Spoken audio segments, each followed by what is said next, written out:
Hi, everyone. Thank you for joining us today. We're going to be getting started at the top of the hour in about a minute.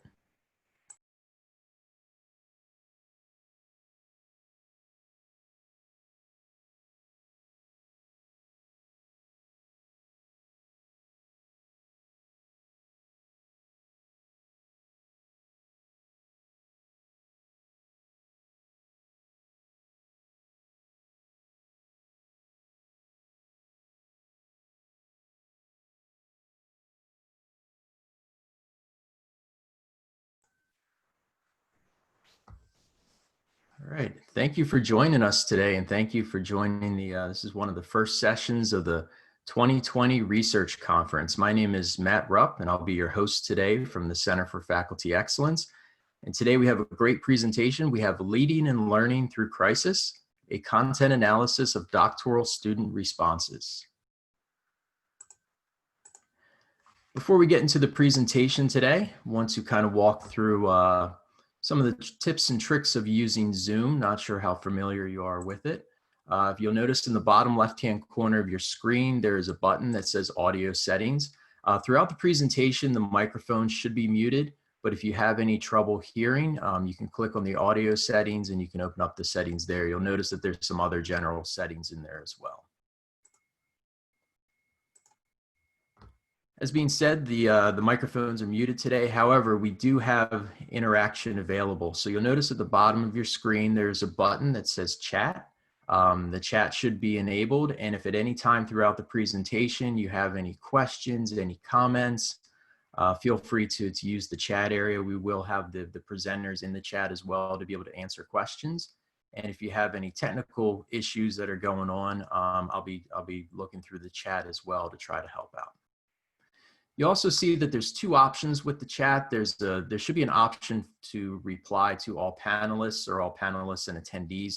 If you do have, a comment or a question that's good for the whole group, you might want to make sure that all panelists and attendees is chosen there. That way, not only the panelists are seeing it, but everybody else is seeing your comment. And closed captioning is also available. Vicky, our captioner, is here today. So if you would like to see the subtitles throughout, you can click that closed caption button at the bottom.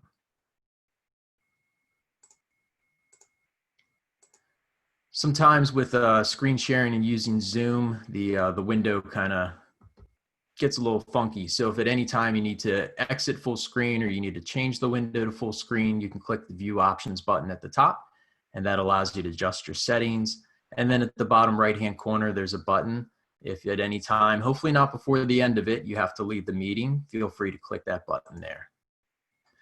And now I'm going to hand the presentation over to Dr. James Bailey, who's going to introduce the rest of the presenters and start off the presentation for us. Thanks, Matt. Good morning, everybody. My name is Dr. James Bailey, and I am a core faculty member for the School of Higher Education, Leadership and Policy here at Walden University. We also have co-presenting today Dr. Tiffany Hamilton, who's our program director, Dr. Laurel Walsh, who's our academic coordinator, Dr. Belinda McFeeters, who is another core faculty member, and Dr. Jamie Patterson, who runs the residency for the School of Education. We will begin our presentation now with Dr. Patterson. Thank you, Dr. Bailey. This morning, we will be presenting data collected over 2 EDD residencies in April and May of this year. And the data came from Class Cafe posts where residency students were asked to respond to several questions related to their current life experiences. So these online doctoral students were all engaged in educational environments in their professional lives, whether it was higher ed or K-12, as teachers, leaders, and administrators. We posed questions in the Class Cafe that asked things like how they were navigating the pandemic professionally and personally, and how they were negotiating working and teaching from home. To bring us back to the state of the world at the beginning of March, people were just starting to understand the impact of COVID-19.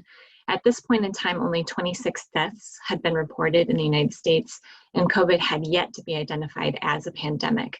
So it really was the very early stages of adjustment for people in the United States. We at Walden had a residency scheduled for March 12th, and just 2 days before the residency began, it shifted to online over Zoom. We already had staff on the ground in Houston ready for an in-person residency, and Dr. Rochelle Gilbert and her team were able to shift the residency to a fully online Zoom experience by the time opening sessions began the morning of March 12th.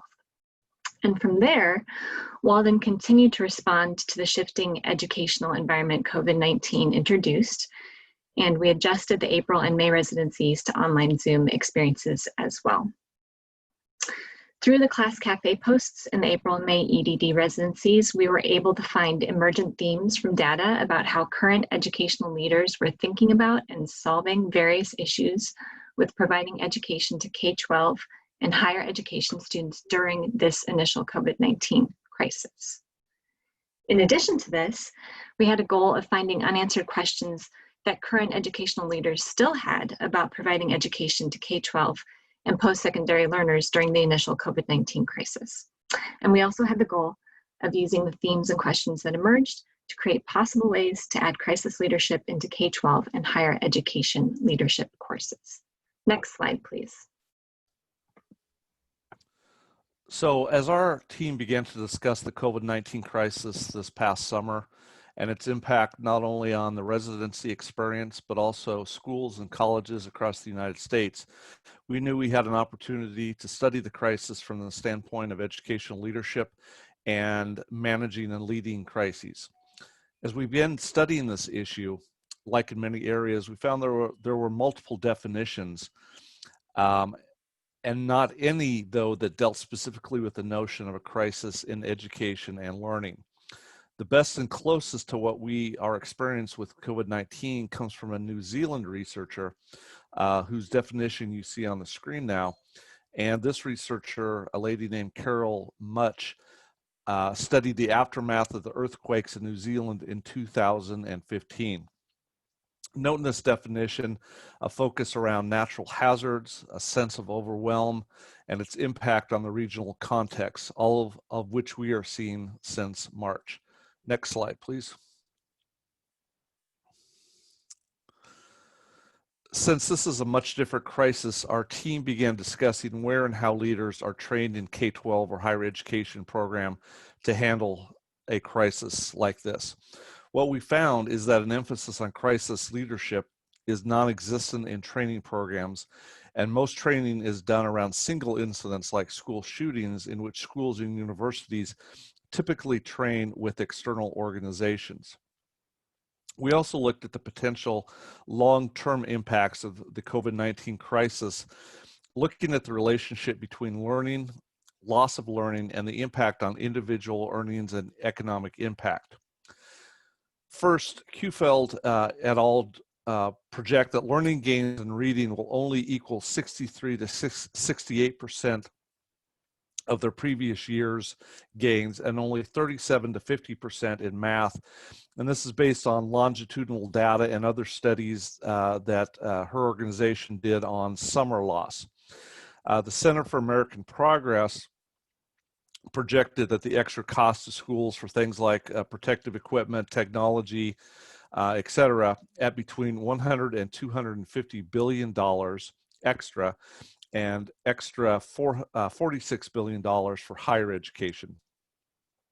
With the loss of learning, the Brookings Institute did an econometric analysis using prior estimates that each extra year of learning equates to about 10% more earnings. They project the lifetime loss of earnings due to loss of learning during the crisis will be around $30,000 per student over their lifetime, which doesn't seem like much until you start to aggregate those numbers, and that comes up to around $2.5 trillion, or 12% of the entire gross domestic product of the United States. They also project that continued closures and loss of learning could be as high as $14 to $28 trillion of gross domestic product. Next slide, Matt. Last, for our study, we found and used a conceptual model called Chasms, which comes from diverse fields like health disparities, social vulnerability, and environmental justice. Basically, this model says that complex social conditions in which we live impact people as individuals. What you'll see in the very middle of this diagram, those initials stand for health inequities, social vulnerability, and environmental health injustices. But note that we would add an LI, or the learning inequities that have occurred because of COVID-19. The premise of this model is that some environmental cause, moving from the very outside of the diagram, starts a cascade like a wave that grows in its impact as it reaches across social contexts like social, political, cultural, and economic systems, which grow to impact the local context. These social pressures intensify disasters, predictably raising inequitable distributions and consequences because of things like systemic racism, poverty, and inequitable access to technology or other social supports for learning. Another example of this is the ability to stay at home and help your children learn. Essential jobs are typically done by people of color who could not stay home, while top income earners can typically stay at home and reduce their exposure to infection. This domino effect reveals the inequities in impact and recovery opportunities. This is why we're seeing such excessive COVID-19 numbers in places of high poverty and communities of color, and more learning loss in these similar communities. Each wave, as you can see, gets increasingly bigger as it moves through the global, national, regional, until it reaches the community where it has its most impact. Next slide, Matt. To study the problem of the impact of COVID-19 on leaders and their contexts, we found a tradition for research called the critical incident method. This method has been used across many fields and looks at significant experiences or non-routine occurrences. In the case of our study, the phenomenon of interest is how residency attendees talked about their needs and responses to the COVID-19 crisis. And because the unanticipated event has been so long lasting with very few answers, we also knew we could learn from the actions they were taking in their local context. Next slide. Our specific method was to use the class cafe posts and responses during the spring and summer residencies. For the initial coding, 3 of our team went through these responses and coded for 2 specific research questions, which we'll talk about later. For the second level of coding, the codes were categorized then into larger themes for leadership characteristics and skills. Next slide. When our residencies began, everyone, no matter where they were in the world, was adjusting to an entirely new life and work and school experience. And we really wanted to be sure to acknowledge that and provide our students the opportunity to share and reflect on how their lives had changed and what their current challenges were. We asked them to share in an informal class cafe responses to these questions. How are you navigating this new pandemic environment? Are you teaching at home? Are you delivering coursework at a distance for the first time? Are your kids learning at a distance for the first time? Next slide, please. So as you might imagine, students responded in some very interesting ways, particularly with respect to how they were navigating this new pandemic environment.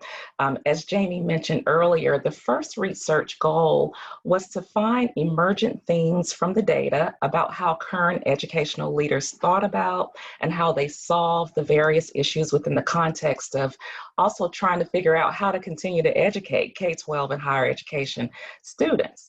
So what you see on the screen is a portion of just a small sample of some of the quotes that we collected out of about 74 responses. These quotes helped us understand the leadership skills that some districts and some schools use to solve those issues. For example, one doctoral student said, "Luckily, our district was ahead of the curve and had already adopted e-learning for snow days, so we would not have to make those snow days up this year. We had 2 practice e-learning days with the students prior to implementation so that they would know what to expect. It has gone pretty smoothly. I'm in a great school district. So just one example of proactive leadership. Another student commented on proactive steps that their district made and said, it has been an interesting transition, adjusting and balancing responsibilities. I have successfully transitioned to online learning by way of Google Classroom. My district provided trainings and devised a daily schedule for instruction and student learning. The instructional delivery piece and student engagement has been my biggest challenge. I still have students who have not joined the classroom despite reaching out to them and their parents. Nonetheless, those who have engaged are doing great. I believe this experience will have a lasting impact on the way educators utilize technology, yet another example of proactive leadership. So we also discovered that remaining positive and open to change was really important and really one of those key leadership characteristics that these educators used. One student said, "Some days I ask myself, how is it possible that my life feels different than before? Before the pandemic, my life consisted of home, school, and work, and yet it's harder to stay afloat these days. I try to maintain a sense of normalcy by creating daily schedules with hopes that my brain will not differentiate life pre and present pandemic. Certainly, having to meet deadlines and constant work is a favorable distraction to the outside world. Just like I figured out a way to adjust to teaching, I will find a way to make the current situation work." And finally, there were a number of examples of education leaders using critical thinking to think through, think about, and solve the various issues related to the pandemic. For example, one administrator said, "Being a school administrator from home has definitely caused real reflection about our role as leaders and our impact on learning. The first 3 weeks, our administration team spent a tremendous amount of time in Zoom meetings with each other, with the district and our staff. We had to establish a clear reference for what teachers should be providing to families and expectations for communication. Now that we are a month in, we have begun thinking about professional development, understanding that students will miss so much instruction from this school year. We want to begin planning for a strong start next year. For example, we've been departmentalizing in 5th grade for years, and next year we won't do that. There are teachers who are nervous about teaching some of the subject areas, so we're going to start unpacking standards and planning their first science unit next week." So here again, the data show very sound examples of leadership practices that help these education leaders manage the crisis. So now I'm going to turn it over to our program director, Dr. Tiffany Hamilton, to address some of the unanswered questions that came up. Thanks so much, Belinda. So the Class Cafe post, Reflections and Insights at the 2020 Spring Residencies, reflected that current educational leaders had many unanswered questions about how to deliver quality instruction to K-12 and higher education learners during the initial COVID-19 crisis, while also continuing their doctoral work here at Walden. One theme that emerged was how to address access and equity challenges that were exacerbated during the pandemic for many students. Existing inequities across districts and universities revealed institutions were especially ill-equipped to support students with disabilities in an online environment. In addition, some students didn't have access to the appropriate tools to complete their work online, and residency attendees were concerned not only for their students' well-being, but also worried that basic needs were being met. As one special education assistant principal at a high school described, "Distance learning has been brutal for my teachers and students with disabilities. In addition to students with mild to moderate disabilities, we also have a program for students with severe disabilities. So distance learning has not been very successful for that particular population." One college readiness career coach explained, "I work in a very low socioeconomic area. Many students coming from poverty-stricken families who walk across from Mexico to receive quality education. Contact with my families has been very difficult because most of my students do not have computer accessibility at home, but do have cell phones. We are using the new computer method. They have been asked to take a picture of the work and submit it to me. These are just a few examples of unanswered questions around equity and access these students are facing. Another theme which emerged was how to successfully balance work, school, and home lives during the pandemic. An educator wrote, "Juggling work, home, and school has been extremely difficult. I feel like before this pandemic, there was a fine line between all three. I was able to separate each area based on time and schedules.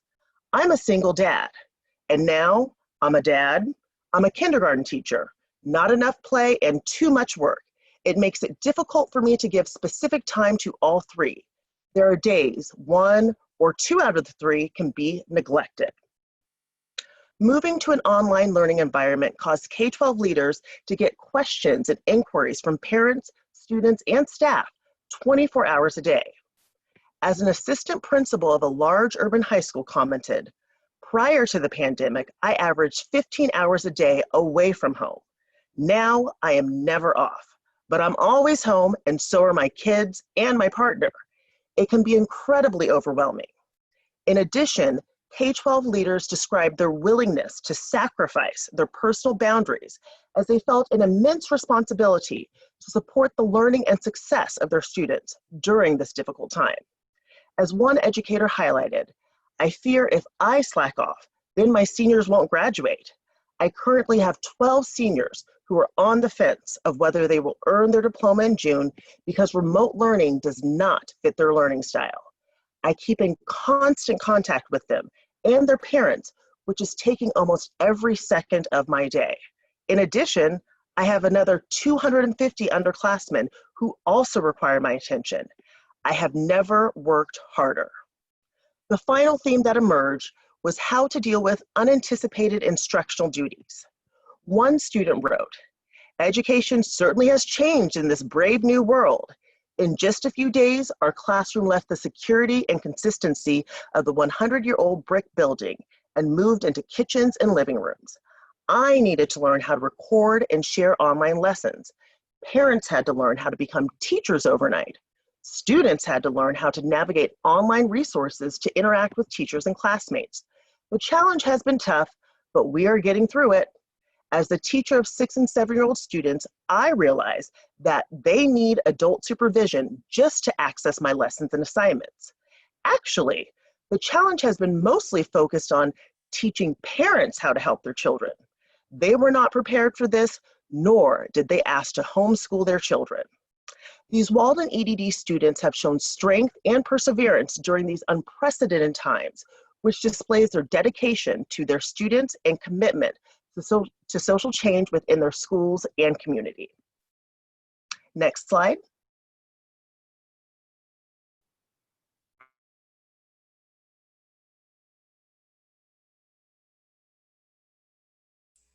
James?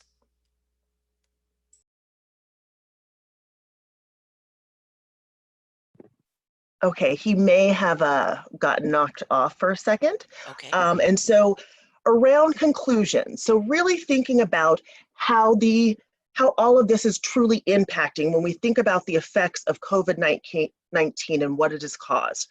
So not only are we dealing with the crisis, but we're also dealing with all of the schools closing and how do we adapt very quickly to this.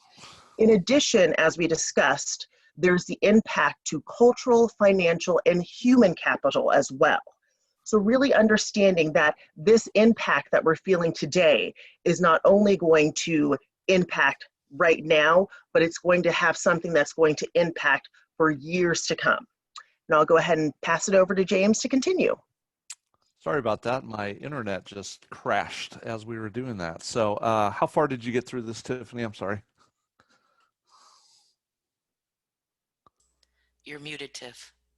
Oh, thank you. Just right at the beginning, closing of schools. Yeah. Yeah, so just again to kind of backtrack a little bit. So what this conceptual frame can really help us think about is what happened during the crisis. So First of all, the pandemic starts on the outside from a natural cause. It begins to spread across the globe, and right now we see 7 million cases worldwide. Begins to find its way from larger cities into regions and individual communities, which impacts the cultural, financial, and human and social capital. As you see in the figure, the arrows at the global, national, and regional levels ripple in and out, which amplify the signal. And as we've seen in the US, the national and regional responses have made the impact of the crisis in many cases even larger. For instance, look at the impact on businesses, on the medical professions, the cancellation of many of our national and local cultural traditions. And as part of the local communities, this of course impacts schools, colleges, and university. So by the end of March, over 76 million K through 16 students were impacted. That really stretched the capacity of these schools beyond what they could handle. This then creates the loss of learning, which will impact these students, as Tiffany said, over the long and short term, and impact our national economy for years to come. So just a quick contrast about why this problem is really significant for educational leaders. In most crises or disasters, we see a disaster play out and its impact typically on the people in the local context. There may be an impact on life and health and financial areas, but in contrast, this crisis in the educational arena has not only impacted lives, health, and financial resources, but it significantly changes the way we're asking people to teach and learn. This has been the hard shift for most people, which will certainly have an impact on learning in the short term and long term. In addition, this crisis is significantly longer. While a natural disaster like a hurricane or fire may be done fairly quickly, the loss of learning may not be as great. The COVID-19 crisis is longer and protracted, which is causing more long-term impacts on a day-to-day basis for K-16 learners. This crisis is very different and requires different understanding of the facets of the traditional school model. Next slide, please. So, what does that mean for us as educational leaders? Obviously, the implications for educational leadership are numerous, and Walden's social change mission seeks to ensure that all educators can provide effective digital teaching and learning regardless of the setting. In the voices of our EDD students, you can hear educators across the nation as they describe their need to develop new leadership skills to respond to the evolving natural disaster. Our residency students' posts revealed that COVID-19 pivoting created secondary disasters in the human systems that shape our very community. Those posts revealed that educational leaders had to assume more individual risk, and it showed firsthand how this pivot to online deeply impacted teachers, principals, and higher ed professionals whose skills became stretched thin as they attempted to take classes off the ground in K-12 and higher ed environments where they are leaders. By looking at new programs such as the National Preparedness Leadership Initiative from Harvard as a model, Walden has the opportunity to answer the call to action that educators are facing today. We can enhance our curriculum, leveraging Walden's Essential Resources database. We can learn from these reflections of our students and help design new courses and certificate programs to better equip educators to employ learning science, develop new skills, and avail themselves of crucial resources that help ensure equitable student learning and skill attainment. Our students revealed that access and equity challenges were exacerbated during the pandemic for many students, and they revealed that some institutions were ill-equipped to support students in online environments. The content analysis of our students' direct observations showed vividly how the pandemic has made inequities worse and has increased social vulnerability. While Walden could not have known that a global pandemic would disrupt the residency experience, the quick pivot of our residency team to virtual delivery showed incredible leadership in a moment of crisis. So Dr. Rowe et al., you guys did such a good job. And we can learn too from our students about how community has been impacted during this large scale emergency and how we can use collective and creative problem solving to find unique solutions. Walden can be part of the solution as we empower our EDD students to better support learners with disabilities at a distance. When we co-create and enhance online access for lower income students and empower doctoral learners to help their students recover some of the devastating loss of learning we have experienced as a nation. Next slide.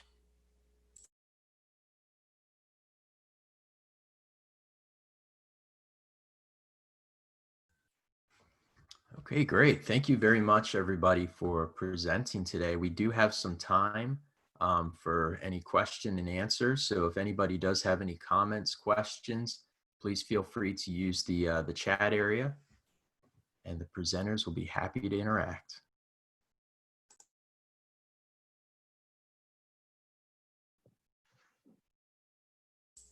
Thank you, Darcy. Darcy Harland is reflecting, I was faculty at that Houston residency, and the residency team did an outstanding job. And she also noted fantastic study, wonderful insight into our EDD student struggles, which really, I think, exemplify so many other of us who had similar struggles. Yes, and how much we can actually learn from our students as they're also on the ground in K-12 and higher education institutions. This was really interesting to see what was happening right at that time of crises, and really how people were trying to deal with it so quickly. Ooh, Daniel Salter with the tough questions in there. So team, what's the research plan from here?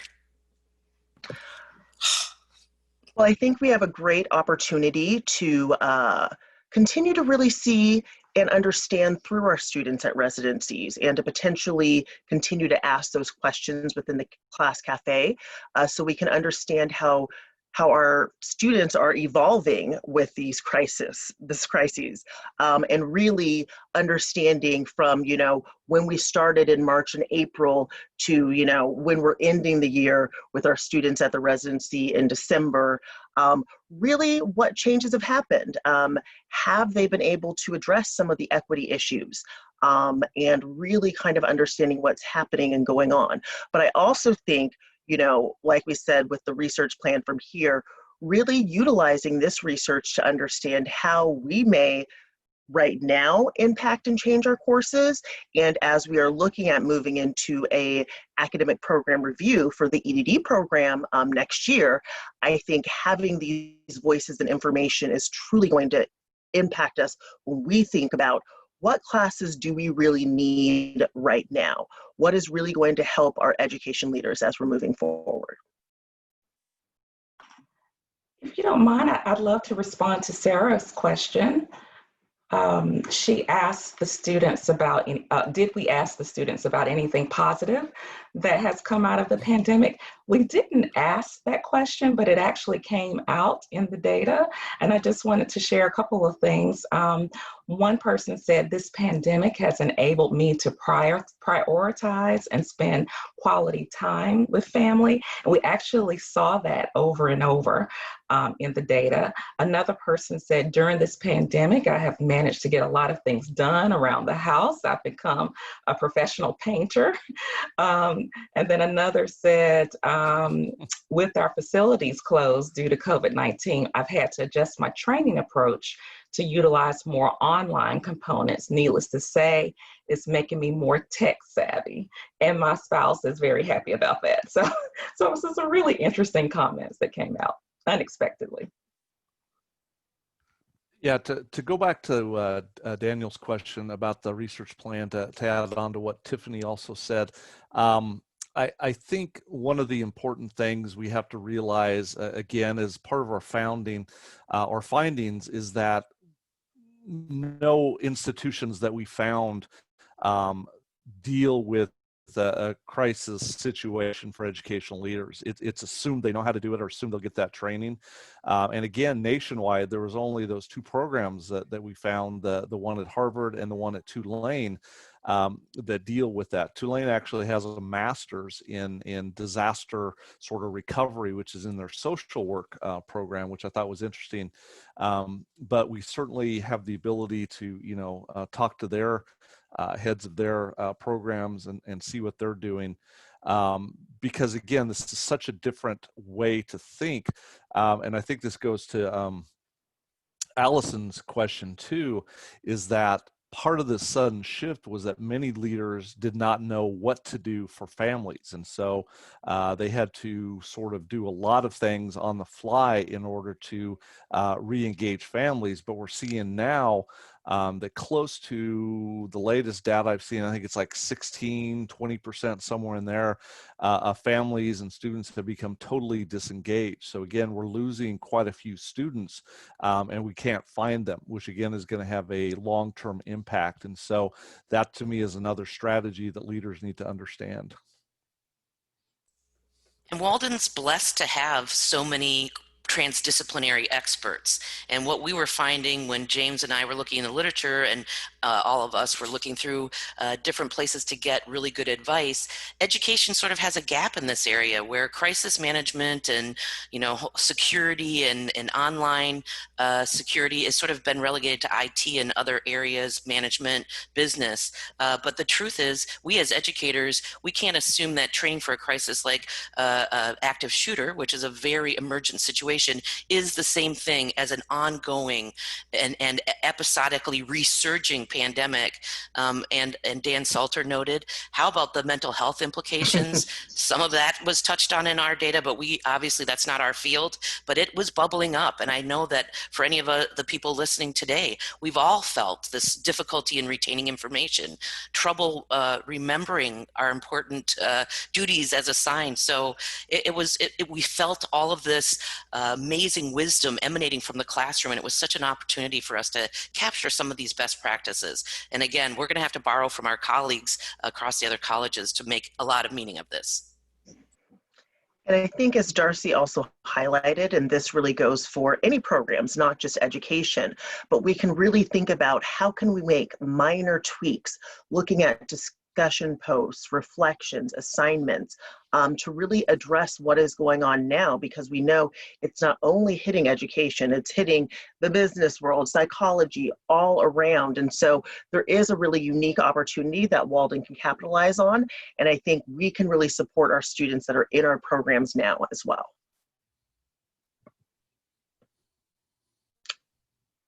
Oh, I love that, Allison. So in Yes. the BS/MS communication program, we offer both an undergraduate and graduate course in crisis communication. We would be happy to partner in creating a mini course training around this topic. And that sounds fabulous. I mean, we definitely have the Walden Essential Resources database. And I think internally, we also need to look at how we can collaborate more like that. So Allison, we will be connected. And then with William Barkley. Oh, go ahead. Yeah, I was just going to say, it was interesting, again, as you look across different disciplines, that in business and communication and medicine and things like that, there is a big focus on a crisis and how to communicate. Again, in education, we've sort of not been as vested in those sort of things, but I think there's definitely a time for it.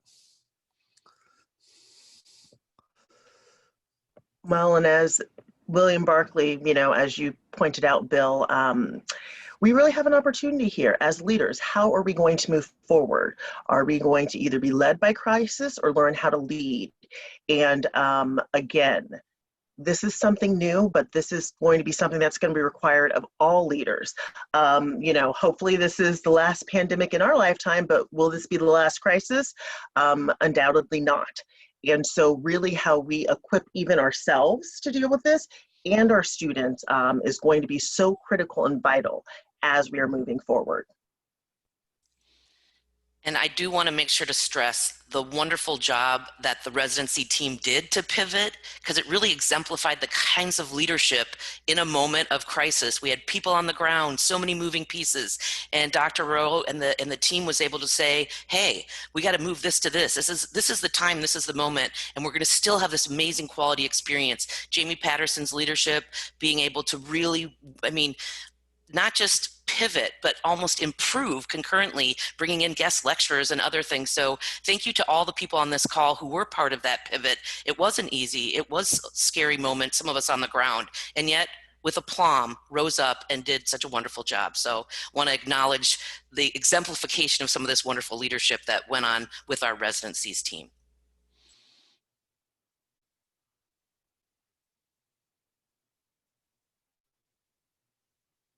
And thank you, Deb Imman. I don't know if anybody saw her comment, but she said it was a terrific presentation. High praise from our CRQ colleagues. Thank you. Other questions or reflections?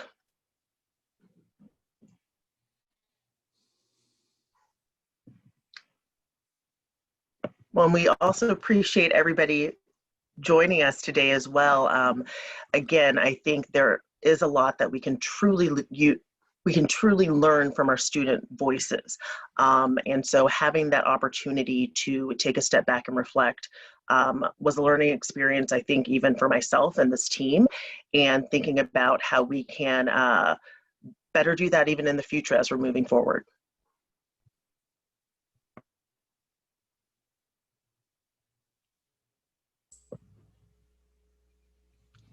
All right, it looks like we're coming to the end of our time here. A lot of positive feedback. This was a really interesting presentation. So thank you everybody for putting it on today.